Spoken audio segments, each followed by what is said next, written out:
समस्तीपुर।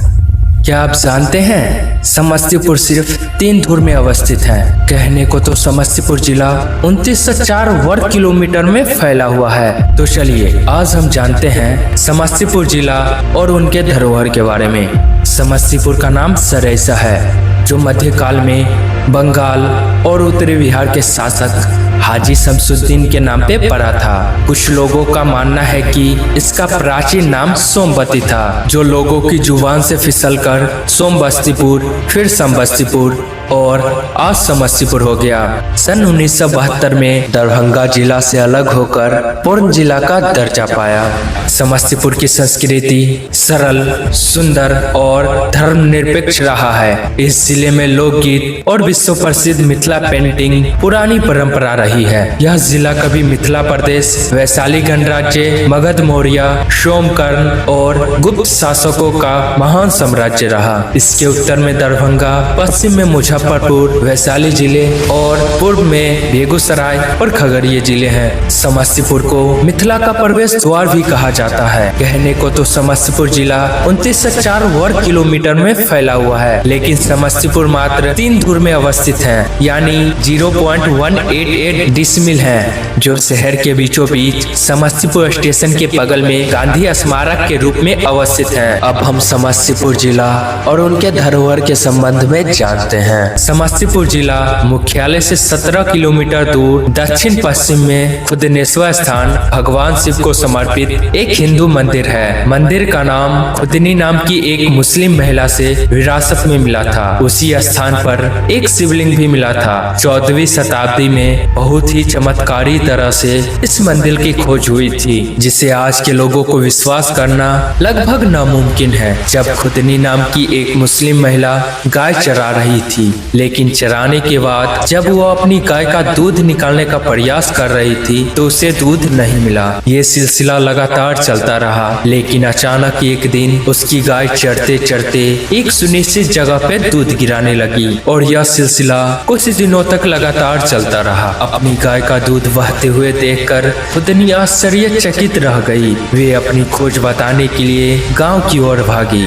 स्थानीय लोगों ने जमीन साफ की और खुदाई शुरू की, तभी एक शिवलिंग मिला। खुदनी के इस खोज और इसका रख रखाव करते करते वे भगवान शिव की परम भक्त बन गई। उसके इसी स्वभाव के चलते उसके देहांत के बाद पार्थिव शरीर को शिवलिंग के 1 गज की दूरी पर गर्भगिरी में दफनाया गया। उसी समय से इसे हिंदू और मुस्लिम की एकता का एक केंद्र भी माने जाने लगा। ब्रिटिश साम्राज्य के द्वारा नरहट स्टेट ने 1858 में इस मंदिर का भव्य तरीके से निर्माण किया और एक पुजारी को कार्यवाहक के रूप में नियुक्त किया। महाशिवरात्रि के वार्षिक उत्सव और सावन के महीने में दर्शन और पूजा के लिए यहाँ काफी भीड़ उमड़ती है।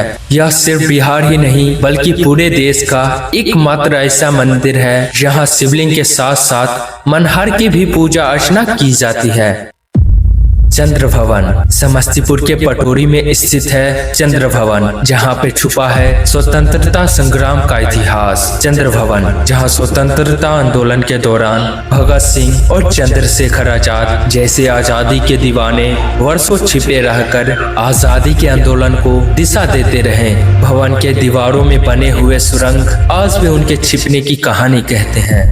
बाबा अमर सिंह स्थान निषादों की तीर्थ स्थल बाबा अमर सिंह स्थान पटोरी बाजार से लगभग 5 किलोमीटर दक्षिण पूर्व में अवस्थित है। बाबा अमर सिंह स्थान शिवला ग्राम में अवस्थित इस स्थान की महानता 16वीं शताब्दी से लगातार बढ़ रही है। जब इस क्षेत्र में गंगा की विनाशकारी बाढ़ आई थी तो अचानक एक जटाधारी साधु प्रकट हुए और उनके आराधना से गंगा का पानी उतर गया। तंत्रधारों के अनुसार बाबा जिस जगह से यहाँ आए थे वे आज भी यहाँ मिट्टी में दबी पड़ी है, जिसकी जंजीर कुएं में देखी जा सकती है। यह मंदिर उसी जगह के ऊपर अवस्थित है। मंदिर में कोई प्रतिमा नहीं तथा श्रद्धालु मंदिर में बने छिद्र में दूध डालते हैं। रामनवमी एवं सावन की पूर्णिमा को श्रद्धालु हजारों लीटर दूध चढ़ाते हैं। यह दूध कहाँ जाता है किसी को मालूम नहीं।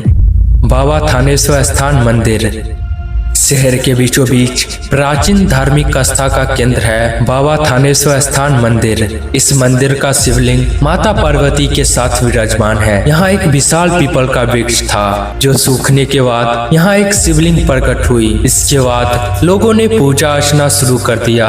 पूर्व मंत्री सह गवर्नर ने मन्नत मांगे थे कि वह चुनाव जीत जाएंगे तो यहाँ एक मंदिर बनाएंगे। चुनाव जीतने के बाद 1952 में मंदिर बनाने के लिए भिक्षाटन शुरू किए थे। भिक्षाटन करते देख बिरला के मैनेजर ने उनके हाथ से कटोरा ले लिया तथा कहा, इस मंदिर का निर्माण का जिम्मा आप मुझे दे दीजिए। उसके बाद बिरला के द्वारा इस मंदिर का निर्माण हुआ। इस मंदिर के पास थाना होने तथा सिपाहियों द्वारा लगातार पूजा अर्चना किए जाने के कारण इस मंदिर का नाम थानेश्वर स्थान पड़ा। वर्ष 2024 में युवा कला आश्रम समस्तीपुर के अथक परिश्रम के द्वारा 4 दिवसीय बाबा थानेश्वर नृत्य महोत्सव का आयोजन हुआ, जहां भक्तों ने मुक्त कंठों से इसे राजकीय दर्जा देने की मांग की। इसके अलावा खाटू श्याम मंदिर, मन्नीपुर मंदिर, मां सती का मंदिर जो लगभग 500 वर्षों से भी पुराना है,